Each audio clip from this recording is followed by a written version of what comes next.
Welcome along to a special Racing Post video. I'm Bruce Millington and I'm delighted to be joined by Racing Post features editor Katherine, fiddler, ace reporter and writer Stuart Riley, and one of the elder statesmen of the Racing Post now. I remember him when he was a kid, but one of our senior features writers, the great Peter Thomas. We are looking back on one of the best loved type of racehorses. It's the great 2 Mile Chasers. And right through January and into February, the Racing Post has been running a fascinating series, bringing back some great memories of the great horses that have thrilled us and lit us up with those 2 mile burn-ups around Sandown, Cheltenham and everywhere else. We're going to talk through the list. We're going to look at some of the potential controversies, but we're basically just going to wallow in some of the great names that have made horse racing such a fantastic sport. Before we talk about which horses perhaps some of the guys feel have been too high, too low, Katherine, just talk us through the methodology here and how we get to this list of 50. Because I mean, obviously, whatever we did, there were always going to be some controversies, and some people saying it can't have been that one because that was rated £2 higher than that one. So, what is the actual process of getting this list together? Yeah, it was quite a long task. It was certainly a fun task. How I started it was a little bit of a journey through time for me because I needed to get a long list together, basically. We needed more than 50 to then pick who were our top 50. I started by just going through historic lists of, champion chase winners, Victor Chandler winners, but that of course wasn't going to guarantee it. Then I would dig deeper into some of those results. You might find, that the horse beating a short head in one of them actually should still deserve to go on that list. Then of course I put a big shout out to Racing Post reporters. Then I brought in the Racing Post 2 Mile Chaser Brains Trust, which was Pete on the line, John Randall, Lee Mottershead, and Graham Dench. Sorry, Stu. He was off doing very important reporting at the time. And Graham Dench, former senior analyst. And we all put together, from that long list, we put together our top 50 shortlists. Some horses had an obvious place and everyone had ranked them really similar. Some horses, Divan was one. Everyone had them kind of all over the shop. So then it was a case of getting the final list together and put that out for debate amongst everyone, and finally yeah. Stu, before we get to your individual favourites, just in terms of the 2 Mile Chasers as a reporter, is that a class of race that you have a particular soft spot for? Yeah, I think absolutely. They, the speed, the way those races are run, they're sort of at a breakneck gallop from start to finish. They're flying fences, and it's just so fascinating to watch. And you really get a sense of horses elevate themselves out from their contemporaries, and you get this real sense of, you get these dominant horses who are the best around because nothing else can live with them, and they're just fascinating. Through everyone's journey through racing, you can almost pick out where you are in time by who was the dominant 2 Mile Chaser. Yeah, it's a great shout, that. And Pete, there's never really been a lull with 2 Mile Chasers, has there? I mean, there's always seems to have been a fantastic horse or a clutch of fantastic horses dominating at that top level. Which was your favourite era, rather than individual horses, but was there a time where you thought this class of 2 Mile Chaser is just really, really electrifying? I think with 2 Mile Chasers, you're sort of normally dealing with young, fit horses that have yet to experience a lot of their injury problems. So you tend to get a lot of good 2 Mile Chasers in most eras. I think we've been very lucky of late in the last 10 years or so. We've had obviously Sprinter, Sacre and Altior, very well treated. I'd have to say, in the 70s I grew up with Tingle Creek, who was one of the most exciting horses I've ever seen. But I suppose if I had to choose an era, it would be the 80s. We had great serial champion chase winners. Basworth Boy won 3, Perliman won 2, Barnbrook again himself, and we had, of course, Desert Orchid as well. I just think that was a fantastic era with wonderful strength in depth. If I had to pick one, it would be that, but there are so many to choose from. Let's talk then about some of the individual horses on this fantastic list. And First of all, Katherine, which was the horse that created most debate about his or her final position on the list? Easily day one, Captain Conan. He was kind of a late addition to the list. It's difficult, the kind of high 40s, there were a lot of horses that maybe could have crept in. And to be honest, the horse who missed out because of Captain Conan was Tamarind Blair. Victor Chandler winner. I think why we went for Captain Conan, which to this day, it's something you can continue to debate forever, which is why the list is so great. But he had so much potential. You look at the horses he beat. He beat a future champion chaser inside Grugy. And at the time, he was seen as a real kind of future star. And I know you can only give so much weight to potential, but we decided he should go in. But I mean, Tom Park will never let me live that down. But it's probably just a lot of latent anger from him being a Mackham and me being a better Geordie. Yes, so. Exactly, that northeast rivalry. Stu, if you look at the list, which horse is in the wrong place? I think there are two for me that stand out, and I think Sizing Europe at 28, he upsets me. I can't have him not being in the top 25 that we've had. There are some horses on the list that predate me, but I still can't have some of the horses who I have seen in my time above him. Like Sire de Grugy is above Sizing Europe, and I just can't have that. Not having that. And then the other horse that I feel, this taps into the potential element that Katherine was talking about. Douvan, absolute superstar, and can understand why he is at 14 on the list.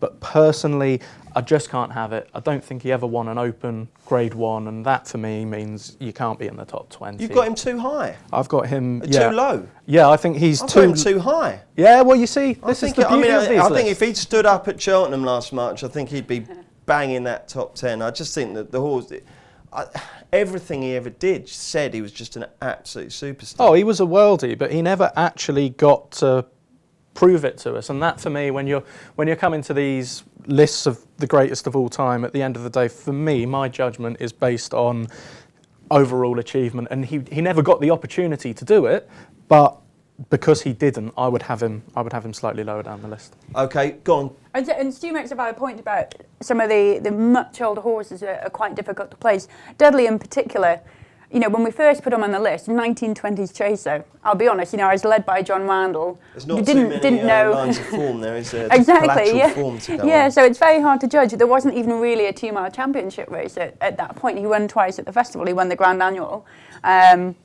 twice, which was effectively their version of a championship race.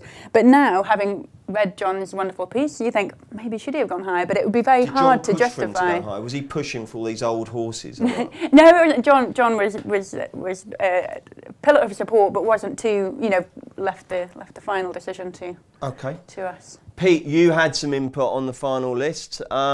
When you saw the 50 down to 1, which was the one horse or even two horses that made you think, oh no, that's ridiculous, I'm not putting my name to this list. Why have they done that? No, it was a fairly traumatic list to compile. We had a few arguments along the way. A few people got a bit aerated. I'm still trying to avoid seeing John Randall, our arch statistician and historian, who I think disagreed with one or two of the things I suggested, particularly up the top of the list. You'll never get a list that everybody agrees with, and it'll cause a few fights in a few saloon bars, no doubt. But I was pretty happy with it at the end. I know everyone has their favourites and ones they think are overrated. I throw a live grenade in. I have a problem with Douvan. I think a lot of people really, really like him, and I thought he was a great novice. But he was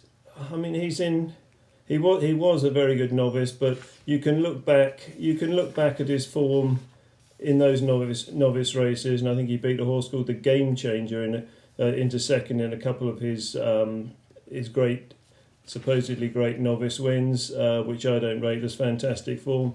And he's higher than horses. He's higher than dual champion chase winners like Barnbrook again. And Perliman, which I don't really get. Horses get injured, but soundness is part of the equation for me. If you're not sound enough to withstand the rigours, then I don't think you can ask people to make excuses for you on that basis. I think soundness is part of the equation, and the coulda, woulda, shoulda is neither here nor there. So I like a horse that's not just a top-class novice. I like one that can carry it on, stay sound for many seasons, and be brilliantly trained and brilliantly placed to win top-class races for many seasons. Right then, let's look at the top of the pyramid and we'll take you through the countdown from 5 down to 2. Number 5, Moscow Fly. Number 4, Masterminded. Number 3, Desert Orchid. And number 2, Flying Bolt. How many of those slotted fairly easily into place, Katherine? And were there any which you still agonise over? Obviously, that you could argue, you know, Flying Bolt's achievements, especially being in the era of Arkle. And when you look, I think they, at a time, were rated a pound apart, coming from the same yard. A lot of people will... Twitter would be like now. Oh, my goodness. With Draper having Arkle and Flying Bolt in his stable and keeping them apart. Oh, it would have been unbearable, wouldn't it? Yeah, so it was very difficult. And you know, some people might argue there's a recency bias in us putting Spunta Sacre at number 1. But, you know, what he achieved was simply incredible on many levels. Desert Orchid... Yeah, I was going to say, would some people have said, hang on a sec, you know, obviously his most famous moment was over further, but obviously if you were around for Desert Orchid, he'd already established himself as an absolute superstar before he then went up to 3 miles and dominated at Kempton and then obviously went on to the Gold Cup. So yeah, of course, but funnily enough, we originally had Corto a bit higher. You know, he'd be similar to Desi, and he had... And you know that he was excellent over 2 miles, but was best known over further and was just a legendary all-rounder. And in the end, we moved Corto down a little bit because we did feel, you know, are we being blinded a bit just because we all love him and he's fabulous? Whereas I think with Desi, there's a very firm argument for still, if you just look at what he did over 2 miles, he should be here. Stu, have you got a view on Desi? I absolutely loved Desi. He was the horse that got me into racing as a kid. You were only about 2 at the time. Yeah, I loved him. I absolutely loved him. My dad got me out of school to go and watch him race. I had Desert Orchid pyjamas. I had a Desert Orchid rocking horse. You got a Desert Orchid jacket on Absolutely. there. I'd pin the tail on the Desi at my birthday party. My mum had that made up for me on black cardboard, a chalk horse drawn on, pin the tail on the Desi. I absolutely adored this horse. I loved it as a kid when it rained because we weren't allowed to watch TV or videos or anything unless it was raining. Otherwise you had to be outside and play. No so way. When it rained... That's superb. Yeah, no, it was brilliant. But when it rained, it meant I got to watch my Desert Orchid videos. So I just had them on repeat and I used to do like Sir Peter O'Sullivan's commentary along with the race and I'd just sit there like my nose an inch from the telly. I just adored this horse. And you grew up in the Sahara, didn't you? That must have been extremely tough. It never rains out there, does it? Yeah, absolutely. Seriously? Is that right? Your mum and dad wouldn't let you watch TV or video unless it was raining? Yeah. Yeah. That's incredible. Yeah, parenting in the late 80s and early 90s. There you go. So luckily it was absolutely chucking it down on Gold Cup Day, wasn't it? When he beat the exactly. Yeah, got to watch that. But as a 2 mile chaser, you know, like I say, we do think of his exploits over slightly further, but he was an absolute superstar, wasn't he? He was a comet. I mean, he was one of those horses. He won over 2 miles and he won an Irish National over, 3-5 in the same season. Like, we don't have horses that do that anymore. He was an all-round superstar at any trip. Pete, numbers 3 to 5, and indeed let's bring in the top 10, because, you know, Altior, there'd be a lot of argument, and, you know, even taking recency bias out of it, that Altior arguably is harshly treated down at 8. But are you happy with those specific placings? Desert Orchid 3, Masterminded 4, Moscow Flyer 5. And beyond that, let me ask you this about Altior. Where will he end up on this, or where would he be on this list if we'd done it when he finishes his career? The top 10. The top 10. I'm a great Desert Orchid fan. I was a relatively young man when I was watching him perform his great feats. But I look at the top 10 and I think to myself, Mastermind, I think the most spectacularly brilliant 2 mile chasing performance I've ever seen was Masterminded's first champion chase. I was absolutely blown away by that. I thought it was the scariest, funniest thing I've ever seen on a racecourse. It was like Frankel's Guineas. You just think, how can he possibly be doing this? Should he have been higher in the list? He couldn't have been much higher. He was number 4 as it is. But I would have put him above Desert Orchid, I think. But then I wouldn't lead a campaign to oust Desert Orchid, that's for sure, because he was a great favourite of mine. Masterminded, though, the most spectacular thing I've ever seen on a racecourse, I think. Altior, fantastic horse. If he carries on the way he's going and stays sound, as I've said before, I think soundness is a key component of this, the ability to sustain great performances over several seasons. He's already a great horse in my book, but I mean, he could be right up there, top 3 material, without any shadow of a doubt. He's not as spectacular as some. He's one of those horses that gets the job done rather than showing off, but you can't hold that against him. If he does get the job done, then that's all you can ask for from a horse. And yeah, I think he could leap up several more places with another year or two behind him. What about you, Stu, with Altior? Do you think he'll actually probably March will be his final 2-mile venture? Do you think we'll see him go on? I think we will see him go up in trip, and that kind of taps into the Courtauld Star, Desert Orchid angles to this list.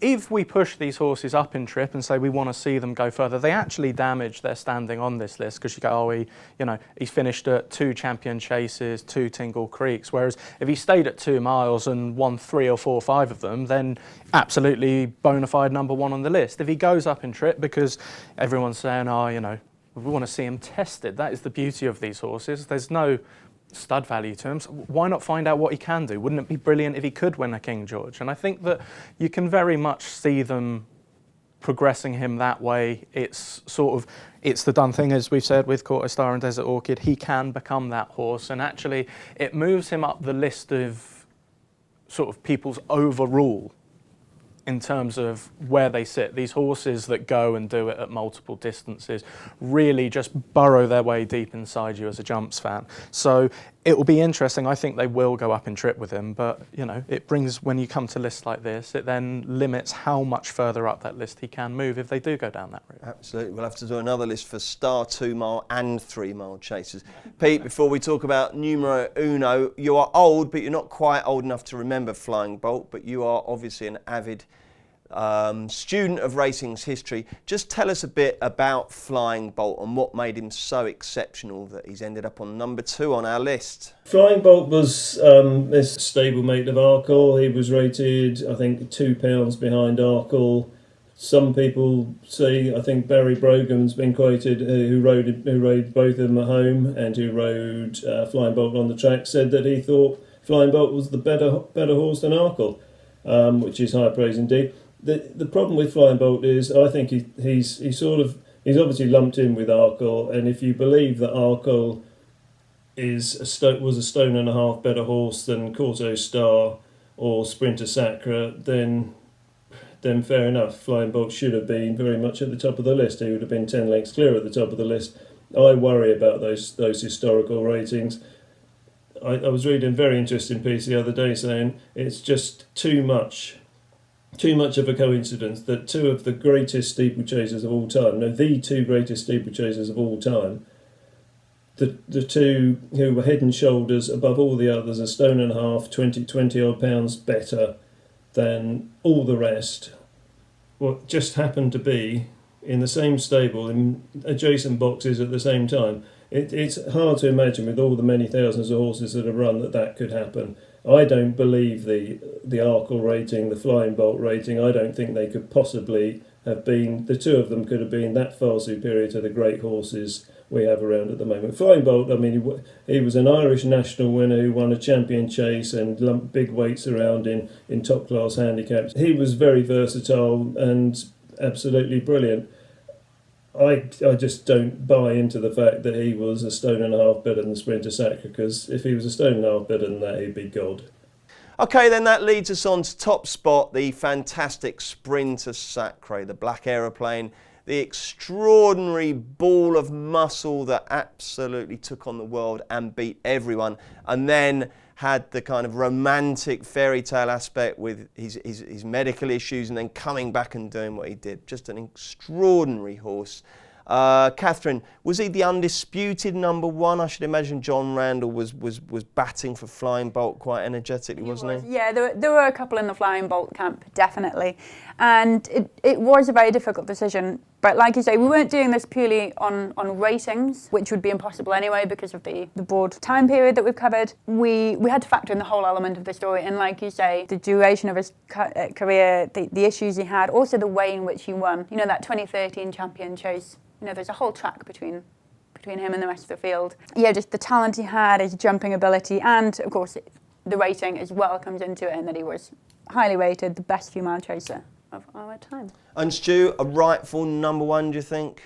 Yeah, absolutely. I mean, I'm not in a position to comment too much on Flying Bolt. I'll accept the sages who say he was on a par with Sprinter Sacre or could be better, but you know, for me, Sprinter Sacre is the best 2 mile chaser that I've seen in my lifetime, and everything that went with his story, the emotion of what he overcame to sort of re-establish himself at the top, just really, for me, taps into what made him so special. Like, for a horse to do to go through what he went through and come back and achieve what he achieved. We've all seen horses who've gone through similar.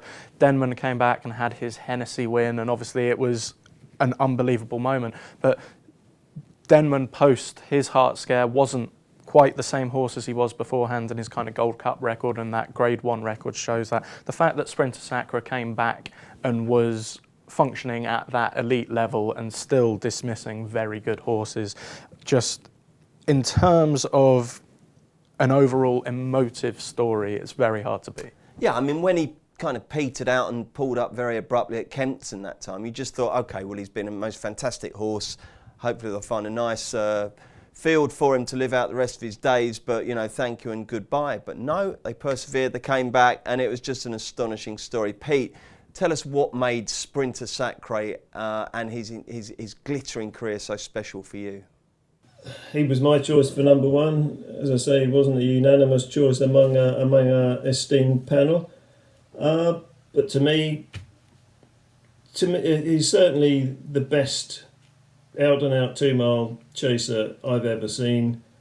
Horses like Desert Orchid obviously were brilliant, but it was very interesting talking to Simon Sherwood about him, who said he was, by the time he became what we viewed as a great 2 miler, he was past his prime as a 2 miler. The run against Panto Prince, Simon Sherwood said it was just a horrible race to ride. He'd lost that sort of. He changed his attitude over fences. He wasn't as quick away from them.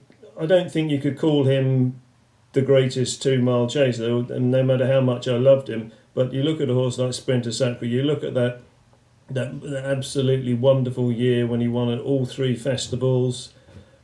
It's just hard to imagine horses better than that. It's certainly hard to imagine a horse like Flying Bolt being a stone and a half better than that. He won the Champion Chase, he won the Melling Chase, he went to Punchestown and won there. It's just an awesome feat. For any horse to win at those 3 festivals is just incredible. But Sprinter had it all. I mean, he did great things. The form book says he did great things. The Racing Post ratings of 190. More than once, but he was also a big public favourite, which is a hard act to pull off. I mean, he was a big black beast and he was very spectacular to watch, so that helps. But he went through the mill. I mean, he had these heart fibrillations and he came back from it. It was brilliantly handled by probably the greatest trainer of 2 mile chasers I know, and he came back after that, and he, as I've said in the list, he had grown men crying on the lawns when he came back and won the Champion Chase. He won the Schlur Chase at Cheltenham, then came back and won the Champion Chase. There were grown men crying at it. It was just that emotional. It was an absolutely wonderful day, that Champion Chase day. I had no hesitation about putting him top of the list, and I won't apologise to John Randall either, unless he's really nasty. Anyway, yeah, top of my list without doubt. Obviously, I think we all agree that Flying Bolt and Sprinter Sacre in either order were the best 2 mile chasers of all time. But we've got our favourites as well, haven't we? Those horses that, you know, maybe weren't the world beaters like those at the top of the list, but you just really warmed to. I'm going to go Douvan because it's a really, not a sad story of unfulfilled potential, but I do rue the fact that he was never really able to show us what he was capable of, but he was just a wonderful horse. I absolutely love Douvan, and he would be my kind of pet favourite. Katherine, who's yours? Definitely Sommersby. I absolutely loved him. I thought he was a great yardstick for many years, you know, as other horses came and went, you know, in the time that he was still running, still racing. He was only beaten a short head by Mastermind at Ascot. So, you know, on his day, he was a very good horse. He was a Grade 1 winner. And just to have been chasing from 2009 to 2016, and the connections as well, you know, you've got to love him. Yeah, no, fair enough. And Stu? Well, I mean, I can't not have Desert Orchid. Obviously, I've talked about how special he was for me as a kid. But I think of the others, I'd go with Viking Flagship. He was a horse who just had a warrior-like tendencies, and it was very hard not to warm to him. You know, he was one of those horses that just was everything you wanted to see in a horse. He was so game, so tenacious, so talented, and yeah, he was one that has a very special place in my heart. I think probably featured in what I would say is the greatest racing commentary of all time. Simon Holt screaming, was it him and Direct Route up the hill at Cheltenham? I mean, that is just incredible. That was a great era as well, wasn't it? Pete, who's your pet favourite from the list? Oh dear, pet favourite, Bruce. Bruce, I think I've already upset you with my remarks about Duvan. I don't dislike the horse. I just think maybe he's a little bit overrated. I'd be very much in the camp of Stuart, with Desi, who's one of the most exciting horses I've ever seen. Viking Flagship, the bravest horse I've ever seen. Cat is a little bit left field, but then she very often is. Sommersby was one of the ones I was a bit wary about putting on the list at all, but he was a lovely, quirky, charismatic horse, very grumpy at home, according to Mick Shannon, and fairly hard work. Did lots of good things. If I had to choose a little pet favourite beyond, say, Desert Orchid, Corto Star. He was another one of those who went up and down in distance. They prepped him for a King George by winning a Tingle Creek. I mean, there aren't many horses that could do that. Desert Orchid could do it, but there aren't many around that could do it. He was possibly the greatest all-round horse I've ever seen. He could do it at any distance, but you could run him over 3-2, and then you could drop back down to 2. You know, he was that kind of horse. He was very, very special, and you certainly don't get many like him. And he wasn't the best 2-miler simply because he wasn't given the chance to show he was the best 2-miler. He fell in one champion chase.